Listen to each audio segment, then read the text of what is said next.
है देखो, in an election between two candidates. अच्छा, इलेक्शन वाली क्वेश्चन में ना आपको एक स्ट्रक्चर याद रखनी है इलेक्शन की। देखो क्या होता है ना, टोटल वोट्स होता है, ठीक है। इसमें से कुछ वोट्स होते हैं जो कास्ट होते हैं और कुछ होते हैं जो कास्ट नहीं होते हैं, ठीक है। अब इसमें से कुछ वोट्स होते हैं जो वैलिड होते हैं, कुछ होते हैं जो इनवैलिड होते हैं, ठीक है। अब इस वैलिड वोट्स में से कुछ परसेंटेज विनिंग कैंडिडेट के होते हैं, कुछ लूजिंग कैंडिडेट के होते हैं। ये होता है टोटल स्ट्रक्चर इलेक्शन वाली क्वेश्चन का, ठीक है। अब देखो क्वेश्चन में क्या कह रहा है, one got 55% of the total valid votes, 20% of the votes were invalid. If the total number of votes was 7500, the number of valid votes that the other candidate got was। तो हम total votes को कितना मानेंगे, 100, ठीक है। Cast और not cast votes के बारे में क्वेश्चन में कुछ दिया नहीं है, तो हम सीधे कहाँ से सॉल्व करेंगे, यहाँ से सॉल्व करेंगे, ठीक है। क्या कह रहा है, 20% of the votes are invalid, यानी यहाँ आएगा 20, तो वैलिड कितना होगा 80, ठीक है। फिर क्या कह रहा है, one got 55% of the total valid votes. 80 का 55% कितना होता है, 8 5 जा 40, 8 5 जा 40, 44। तो लूजिंग कैंडिडेट को कितना मिलेगा, 36, ठीक है। फिर क्या कह रहा है, if the total number of votes was 7500, the number of valid votes that the other candidate got was. यानी इस 36 का वैल्यू हमें पूछ रहा है। तो अगर 100 इज इक्वल टू 7500 है, तो 36 इज इक्वल टू कितना होगा, 7500 डिवाइडेड बाई 100 इंटू 36। यह आएगा कितना, 3/4 होगा, 4 से काटो तो 9, 9 3 जा 2700, which is an option B. तो ऑप्शन बी यहाँ पे करेक्ट आंसर होगा, ठीक है। देखो अगला क्वेश्चन देखो क्या कह रहा है, fresh fruit contains 68% water and dry fruit contains 20% water. How much dry fruit can be obtained from 100 kg of fresh fruit. ठीक है, एक फ्रेश फ्रूट है 100 kg का, हम मान लेते हैं 100% है, ठीक है, जिसमें वाटर कितना है 68%। ठीक है, तो बचा हुआ जो पार्ट है वो क्या है, वो पल्प है, यानी जिससे फल बना हुआ है, ठीक है, वो कितना है 32% होगा। ठीक है, जब ड्राई फ्रूट है यानी जब फल सूख जाता है तो उसमें वाटर कितना है 20%। ओब्वियसली जब फल ताजा होगा तो उसमें वाटर की मात्रा ज्यादा होगा, जब वो सूख जाएगा तो उसमें वाटर की मात्रा क्या होगी, कम हो जाएगी। ठीक है, तो उसमें पल्प कितना होगा, अगर वाटर 20% है 80%। ठीक है, यहाँ पे पल्प हमेशा याद रखना, पल्प हमेशा सेम रहता है, वाटर तो कम हो जाता है, ड्राई होने के बाद वाटर सूख जाता है, लेकिन पल्प हमेशा सेम रहता है। तो इसको सेम करो, 80% इज इक्वल टू 32 है, तो 100% कितना होगा 40 kg। तो 100 kg फ्रेश फ्रूट में ड्राई फ्रूट कितना होगा 40 kg, which is in option D. तो ऑप्शन डी यहाँ पे करेक्ट आंसर होगा। ठीक है, अब देखो अगला क्वेश्चन क्या कह रहा है, mixture of 30 litres, the ratio of milk and water 2:1। If this ratio is to be 1:2, then the quantity of water to be further added is। ठीक है, मिक्सचर क्या है 30 लीटर से मिल्क और वाटर निकालना है हमें, 2:1 में है, यानी टोटल कितना है 3 है, 3 इज इक्वल टू 30 है, तो 2 कितना होगा, मिल्क 2 है 20 होगा, वाटर कितना होगा 10 होगा। ठीक है, तो क्या कह रहा है, if this ratio is to be 1:2, then quantity of water to be further added. Water add हो रहा है तो यहाँ ऊपर 20, वाटर 10 प्लस x कर दो इज इक्वल टू 1/2 कह रहा है। तो यहाँ x कितना आएगा 20 इंटू 2 40 माइनस 10 कितना होगा 30 litres, which is an option B. तो ऑप्शन बी यहाँ पे करेक्ट आंसर होगा। ठीक, ये गया x लेकर, बिना x लेकर कैसे करोगे, देखो क्या रेशियो है 2:1 में है, इसको क्या रेशियो में चेंज करना है 1:2 में। क्या कह रहा है, वाटर ऐड हो रहा है, ये ऐड हो रहा है, लेकिन मिल्क तो सेम रहेगा, वाटर ऐड हो रहा है ना सिर्फ, मिल्क तो सेम रहेगा, तो मिल्क को सेम करो, यहाँ इंटू 2 करोगे तो ये 2 होगा, ये इंटू 2 करोगे तो ये होगा 4। यहाँ कितना ऐड हो रहा है 3 ऐड हो रहा है, यहाँ टोटल कितना है 3 है, 3 का वैल्यू क्या है क्वेश्चन में 30 है, तो हमें चाहिए भी 3, तो क्या होगा 30 लीटर्स। ठीक, अगला क्वेश्चन देखो क्या कह रहा है, salaries of Ramu and Somu are in the ratio 2:3. If the salary of each is increased by rupees 6,000, the new ratio becomes 40:57. What is Somu's present salary? ठीक है, रामू और सोमू की सैलरी हम क्या मान लेते हैं? 2x 3x। ठीक है, यहाँ भी 6,000 इंक्रीज हो रहा है, यहाँ भी 6,000 इंक्रीज हो रहा है, इज इक्वल टू कितना होगा? 40/57। ये है बेसिक। बेसिक से करोगे तो ऐसे करोगे, फिर इसको क्रॉस मल्टीप्लाई करोगे, x निकालोगे, ये होगा बेसिक फॉर्मूला। ठीक है, यहाँ थोड़ा लेंदी होगा करने में, हम इसको ऐसे सॉल्व नहीं करेंगे। ठीक, हम इसको रेशियो में कर रहे हैं ना, तो रेशियो में करेंगे। पहले क्या रेशियो था? 2:3। फिर इंक्रीज होने के बाद क्या रेशियो है? 40:57। ठीक है, इंक्रीज तो सेम सैलरी हो रहा है ना, 6,000 इसका भी हो रहा है, 6,000 उसका भी हो रहा है, तो यहाँ डिफरेंस कितना है? 54। यहाँ डिफरेंस कितना है? 38। डिफरेंस तो सेम होना चाहिए ना, दोनों का सेम इंक्रीज हो रहा है, तो इसको सेम कैसे करोगे? यहाँ डिफरेंस कितना है? 1। यहाँ डिफरेंस कितना है? 17। इनको सेम करो, ये 40:57 सेम रहेगा। यहाँ 17 इंटू 2 करो, कितना होगा? 34। यहाँ 17 इंटू 3 करोगे तो कितना होगा? 51। अब डिफरेंस सेम आया, यहाँ भी 6 है, यहाँ भी 6 है। 6 का वैल्यू क्या कह रहा है क्वेश्चन में? 6,000।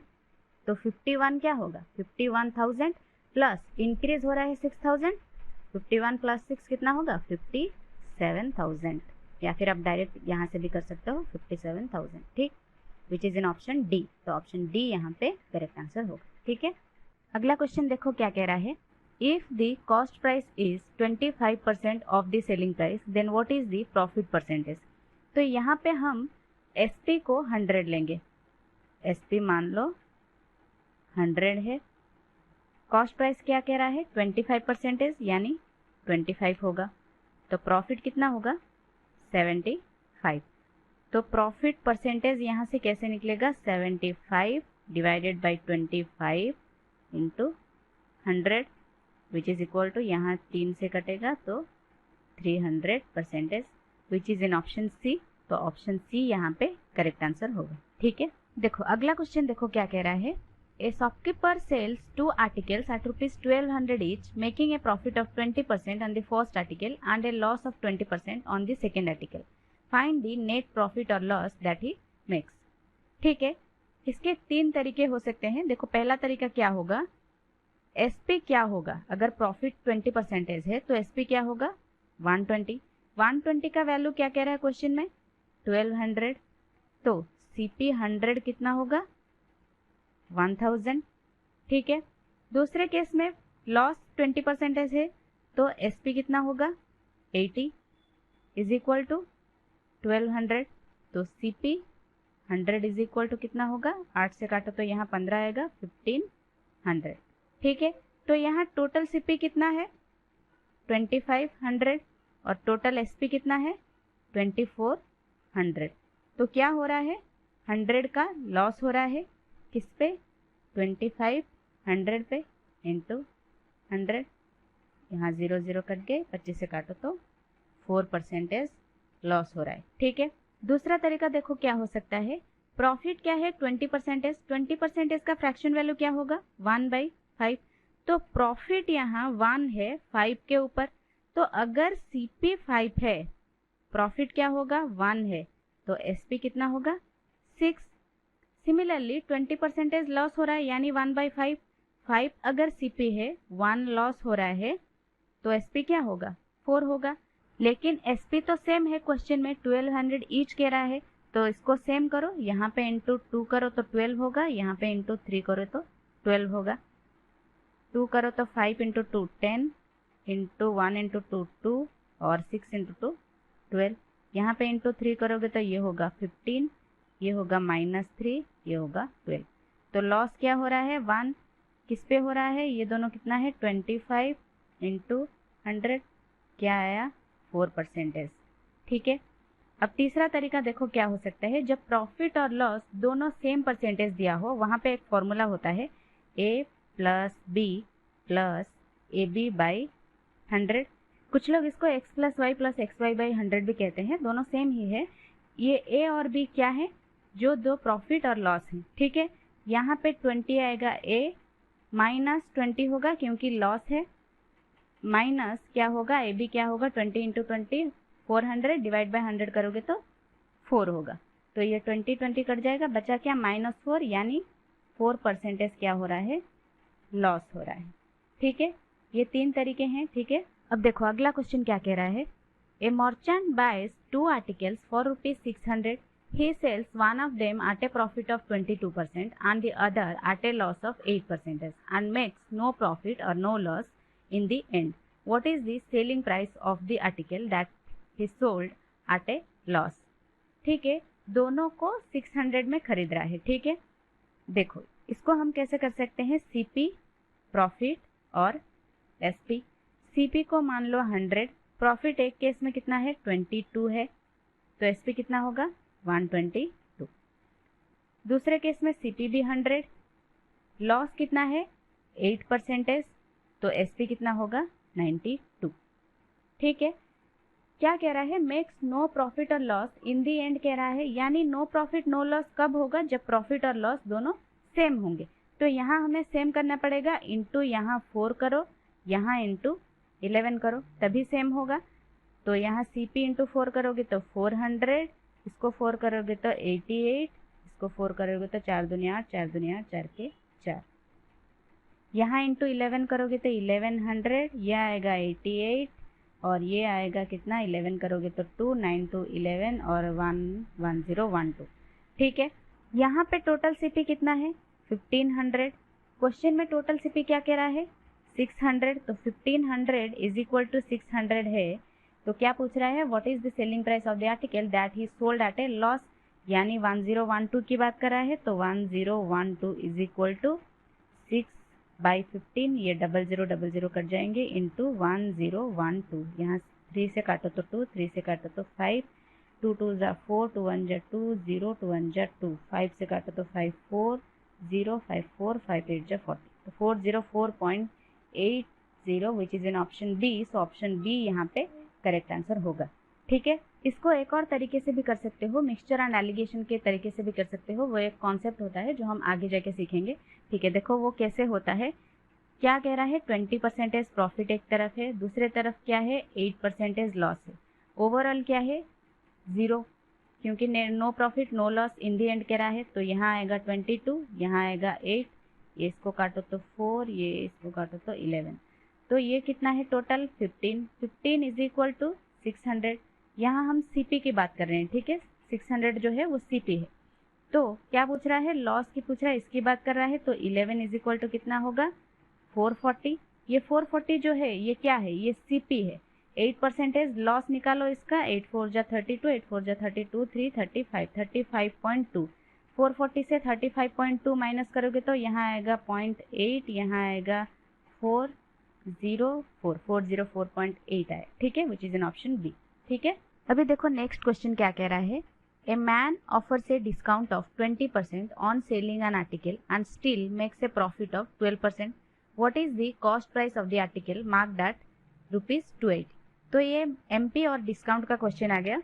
देखो एमपी कितना है 280, उसमें डिस्काउंट 20% है, यानी 1/5, 280 का 1/5 कितना होगा 5 5 जा 25, 5 6 जा 30, 280 से 56 माइनस करोगे तो कितना होगा, ये आएगा 4, ये आएगा 2, 224, ठीक है।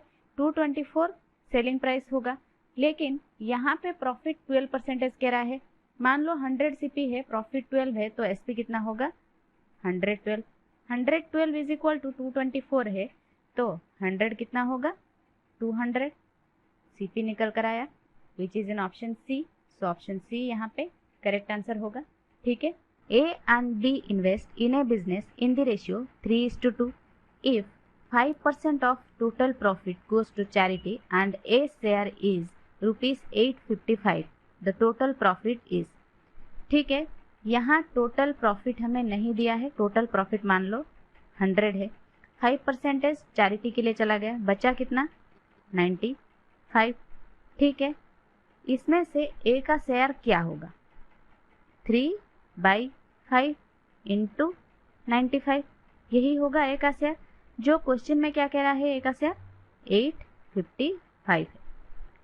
तो 100 कितना होगा, टोटल प्रॉफिट 100 माना था ना, तो 100 कितना होगा 855 डिवाइडेड बाई 3 इंटू 95, यहाँ इंटू 5 इंटू 100। 5 से काटोगे तो यहाँ आएगा 19, 19 से काटोगे तो ये होगा 4 और यहाँ आएगा 5, 3 से काटोगे तो 15। तो टोटल प्रॉफिट कितना आया 1500, विच इज इन ऑप्शन ए। तो ऑप्शन ए यहाँ पे करेक्ट आंसर होगा।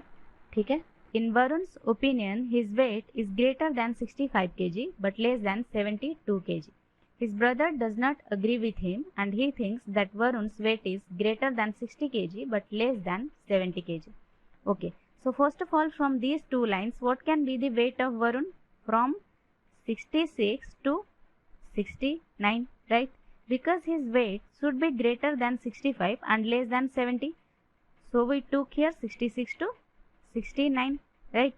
Now his mother's view is that his weight cannot be greater than 68 kg. If all of them are correct in their estimation, what is the average of different probable weights of Varun? Now, his weight after his mother's view can be 66, 67 and 68. So, what is the average here? 67, right? Which is in option E. So, option E is the correct answer over here. Got it? Now let's have a look on the next question. The captain of a cricket team of 11 members is 26 years old and the wicket keeper is 4 years older. If the ages of these two are excluded, the average age of remaining players is 2 years less than the average age of the whole team. What is the average age of the team? Okay, so suppose the average age of the whole team is X. What should be the total then? 11X, right? Now, what is the age of captain? 26 and wicket keeper 30. Total 56. Now, according to the question, 11x minus 56 is equal to 9 whole into x minus 2, right? So, 2x is equal to 56 minus 18 will be 38. X is equal to 19, which is in option B. 19 years is the correct answer here, right? 6 years ago, the ratio of the ages of Sonu and Monu was 6:5. 4 years hence, the ratio of their ages will be 11:10. What is the difference between their present ages? ठीक है, 6 years ago क्या ratio है? 6x और 5x. तो present as क्या होगी? +6, यहाँ भी +6. ठीक है, क्या कह रहा है? 4 years hence रेशियो बिकम्स 11:10. यानी यहाँ भी +4, यहाँ भी +4 इज इक्वल टू कितना होगा? 11/10.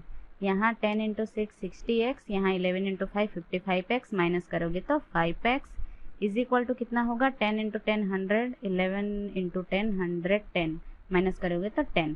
तो x की वैल्यू क्या आएगी? 2. तो हमें पूछ क्या रहा है? What is the difference between their present ages. तो मैंने क्या कहा था? डिफरेंस हमेशा सेम रहता है, चाहे 6 साल पहले हो या 4 साल बाद, डिफरेंस हमेशा सेम रहेगा. तो डिफरेंस क्या है यहाँ? 6x 5x x. तो x is equal to 2 which is in option C. तो ऑप्शन सी यहाँ पे करेक्ट आंसर होगा. x लेकर करोगे तो इतना टाइम लगेगा. देखो बिना x लिए कैसे करोगे. 6 ईयर्स एगो क्या रेशियो है? 6 और 5. ठीक है. 4 ईयर्स हेंस क्या रेशियो है? 11 और 10. इनके बीच का डिफरेंस सेम है कि नहीं? देखो यहाँ भी 5 है, यहाँ भी 5 है. अगर सेम ना हो तो हम सेम करते हैं, जैसे रेशियो प्रोपोर्शन में मैंने सिखाया था. ठीक है, क्योंकि यहाँ पहले से सेम है तो हमें सेम करने की कोई ज़रूरत नहीं है. ठीक है, तो यहाँ डिफरेंस क्या है? 5. 5 का वैल्यू क्या होगा? 6 यहाँ 4 10. 1 इज इक्वल टू कितना होगा? 2. डिफरेंस पूछ रहा था, इनके बीच डिफरेंस क्या है? 1 इज इक्वल टू 2. ठीक. नेक्स्ट क्वेश्चन देखो क्या कह रहा है. A man is 24 years older than his son. In 2 years, his age will be twice the age of his son. The present age of his son. ठीक है, present as सन का मान लो x है, तो मैन का कितना होगा? x plus 24. क्या कह रहा है? इन 2 years यानी x plus 26 is equal to his age will be twice the age of his son. x plus 2 whole into 2. तो यहाँ कितना होगा, x plus 26 is equal to 2x plus 4। तो यहाँ x कितना आएगा 22। एज ऑफ हिज सन पूछ रहा है प्रेजेंट एज, तो कितना आया 22 विच इज इन ऑप्शन डी। तो ऑप्शन डी यहाँ पे करेक्ट आंसर होगा। ठीक है, अब इसको सिंपली कैसे करोगे, देखो क्या कह रहा है, in 2 years his age will be twice the age of his son. अगर सन की एज 1 है तो मैन की क्या होगी 2 होगी। ठीक है, इनके बीच के डिफरेंस क्या है 1। क्वेश्चन में क्या कह रहा है, मैन इज 24 years ओल्डर,